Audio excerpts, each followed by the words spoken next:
কেমন বড়াই লিখেছেন হাবিবুর রহমান। লোকটা শুধু করতো বড়াই, দেখে নিতাম লাগলে লড়াই। উইডিবিতে মারতো ঘুষি, চোখ পাকিয়ে জোরসে ঠুসি। বাহু ঠুকে ফুলিয়ে ছাতি, বলতো আসুক বাঘ কি হাতি।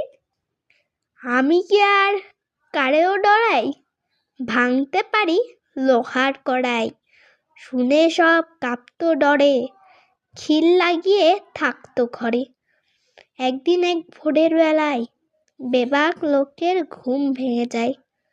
ঘর ছেড়ে সব বাইরে এসে বাড়িয়ে গলা দেখলো শেষে। ঢিবির পাশে বাঁধের গোড়ায় লোকটা কেবল গড়িয়ে বেড়ায়। ব্যাপার কি ভাই, ব্যাপার কি ভাই, ফিসফিসিয়ে বলল সবাই। লোকটা তখন চেঁচিয়ে জানায়, উই ধরেছে নাকের গোড়ায়।